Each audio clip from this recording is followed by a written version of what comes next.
Eu acho que seria interessante, e gostaria que o senhor elencasse para a gente, dentro de tudo aquilo que foi feito, né, nesses 4 anos, esse primeiro mandato que passou, as grandes conquistas, ao olhar da gestão. Claro que cada munícipe, cada pessoa, às vezes vai olhar, a grande conquista para ele talvez foi ter asfaltado a rua da frente da casa dele, porque aquele buraco que atrapalhava a vida dele, aquilo fazia muito sentido para ele. Mas no olhar de gestor, quais foram as grandes conquistas assim que você fala, nossa, olha aí, e nós fez, hein? Eu achava que não ia dar e conseguimos, tá aqui.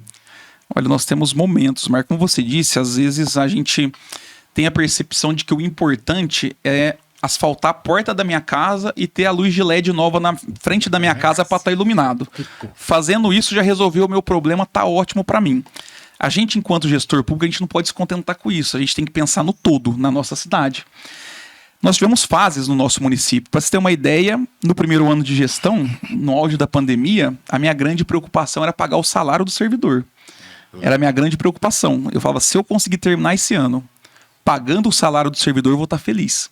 Se eu conseguir cumprir com as obrigações da prefeitura, pagar o INSS em dia e o INSS e o FGTS em dia, eu vou estar feliz. Porque o histórico que nós tínhamos e a grande dívida da prefeitura, pela má gestão, é as multas e os juros do INSS e do FGTS do servidor público, que sempre foram pagos com atraso. Todos os anos, nos últimos 20 anos, pelo menos de 5 a 8 competências, todos os meses, de INSS ou FGTS, não eram pagos todos os anos. Todos os anos.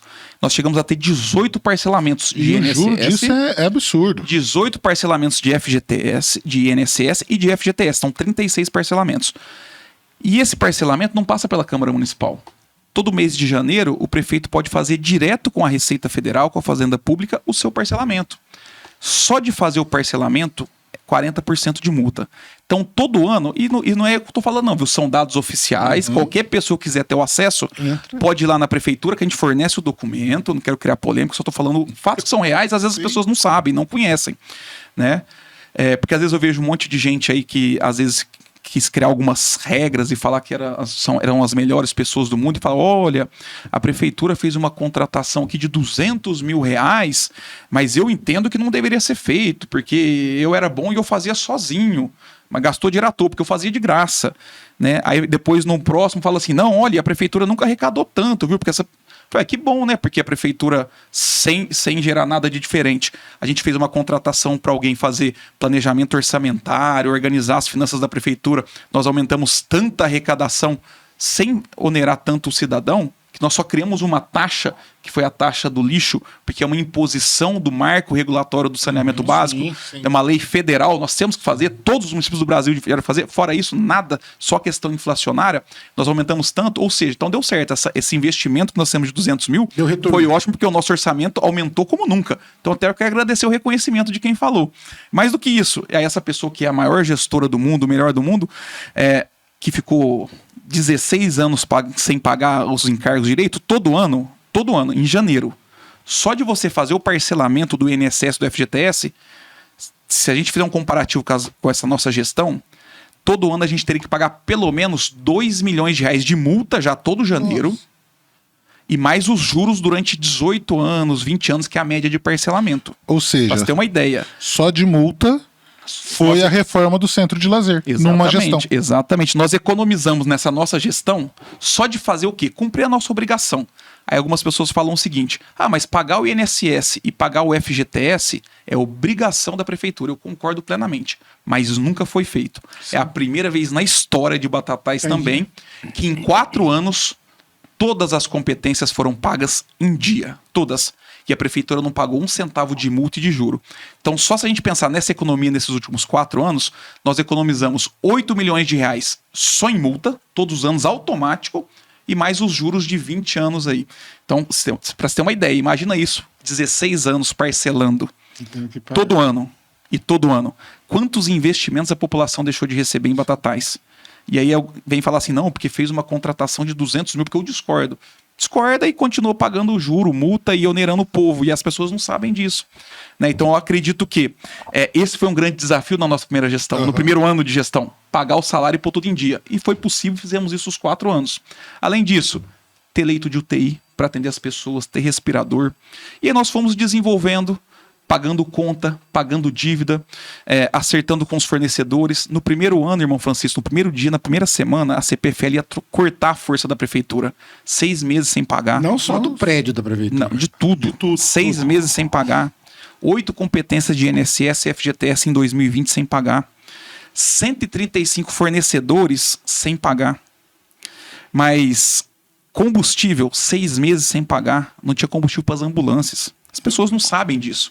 Então, esse foi o grande desafio do primeiro ano. Né? Vencer a pandemia, pagar as contas, colocar a casa em dia e depois começar a implementar novas políticas públicas. Pagar as entidades em dia, reconhecer as entidades da nossa cidade como partícipes da nossa rede assistencial, de educação, de saúde pública. Pagar em dia, que é uma obrigação da prefeitura, mas nunca aconteceu. As entidades começaram a viver de eventos, de bingo, de várias questões, porque a prefeitura não cumpria com a sua obrigação. Comprava o serviço e não cumpria. E as entidades, na sua imensa maioria, 99% em Batatais, prestam serviço público de qualidade, de excelência para a população. E nós fizemos isso, reconhecemos, todo ano aumentamos os repasses, fizemos esse trabalho, isso foi uma grande conquista. Trouxemos poupa-tempo, que diziam que era impossível, que era promessa de campanha. Trouxemos corpo de bombeiro, que diziam que era mentira, que nunca ia acontecer em Batatais ter corpo de bombeiro. Fizemos o maior recapeamento da história de Batatais. Reformamos 5 quadras nos bairros da nossa cidade, com piso oficial da Federação Paulista de Futebol. Nós compramos 10 ambulâncias 0 quilômetro para poder atender a população, o paciente. Porque não adianta a pessoa querer que a ambulância vai transportar ela também, porque a ambulância não é táxi. A ambulância transporta paciente. Não é falar assim, mas a ambulância está parada, podia me levar ali. Não, não vai te levar. Porque a ambulância tem que estar parada, porque quando tiver um paciente doente para levar, ela vai estar disponível para levar. Que bom que ela está parada, porque não tem paciente para levar. Né? 5 ônibus escolares, 0 quilômetro. 10 escolas, como eu já disse aqui, reformadas, ampliadas e entregues. Uniformes escolares, pela primeira vez na história de Batatais, iniciamos a política pública de todas as crianças da rede pública municipal. 5.000 crianças agora têm uniforme escolar completo. Doía muito quando eu chegava nas escolas e as professoras diziam, no tempo do frio, a evasão escolar é muito grande. Porque muitas crianças sequer têm uma calça de abrigo comprida ou uma blusa de frio. Pra colocar. E quando vem com o lençol, com o travesseiro e com a coberta que dormiu. Não tem um chinelo para vir na escola. A gente faz vaquinha às vezes para comprar uma chinela. Então o doutor Ricardo falou, não pode ficar assim, não pode ser assim. Eu e o Vitor e o doutor Ricardinho, o professor Vitor Hugo, nosso secretário, falou, nós vamos mudar isso, vamos implementar a política pública de ter uniforme para essas crianças, da igualdade, da dignidade, para que ela nunca mais em Batatais uma criança falte da escola porque ela não tem um sapato, não tem uma blusa de fio para ir na escola. Implementamos essa política pública. Na área da assistência social, nós dobramos o orçamento, saímos de 8 para 16 milhões de reais. Nós criamos o cartão Família Batatais, que proporciona dignidade para as pessoas não terem que, como antigamente, como funcionava, as pessoas não sabem. 150 famílias, todos os meses em Batatais, recebiam uma cesta básica. 150. Nós temos 3 CRAs na nossa cidade. Um na Vila Cruzeiro, um na Vila Lopes e um na Vila Lídia. 50 fichinhas em cada um. A população, 2 horas da manhã, começava a fazer fila na porta dos CRAs. Faça chuva, faça sol, e começava e ficava lá até abrir 9 horas da manhã. Aquela fila imensa. E os 50 primeiro ganhava fichinha, ia lá no lar da infância, atrás do bosque, e saía com uma cesta básica pendurada no pescoço, nas costas, em cima da bicicleta. Não tinha nem condição de levar para casa. Nós identificamos isso também, fizemos um trabalho de triagem, com assistência social, e hoje, de 150 famílias, 1.000 famílias recebem o cartão Família Batatais, que proporciona segurança alimentar e dignidade para essas famílias, porque ela pode ir no supermercado e comprar carne, comprar um iogurte para a criança, pode colocar na mesa da sua família, do seu filho, o que ela quiser. menos cigarro, bebida. Entre aspas, R$200 R$200, mais do que a cesta básica que eles recebiam. E não são 150, são 1.000, é isso? 1.000 famílias hoje recebem. E agora sem esse desconforto de ter que ir, ficar na fila, E carregar peso no meio da pegar rua. coisas. Sem... todo dia 20 cai na conta lá. E uma outra coisa que eu acho interessante aqui, pode parecer que não. Eu falo porque talvez quem tenha nascido num berço melhor não sabe o que é isso.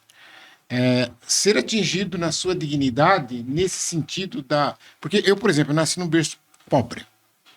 Paupérrimo mesmo. Uma família paupérrima de 9 filhos que... Olha... Nós sofremos, não tinha, você fala, não tinha o que calçar, não tinha o que vestir de camisa, era só bermuda, e eu falo que era da moda, né? Porque tinha uns nomes... Aquelas bermudas feitas de saco de açúcar, de café. E a vergonha que se tinha de sair com alguma coisa que você ganhou que os outros vissem. Para um pai de família, ele está feliz porque ele está levando o alimento para os seus filhos dentro de casa.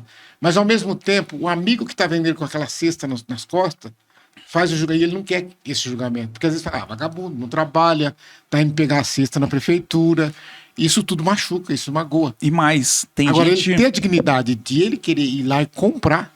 Exatamente. E tem gente que não sabe, mas em Batatais, pessoas ainda passam fome. Passam. Tem gente que não sabe, mas em Batatais pessoas passam fome.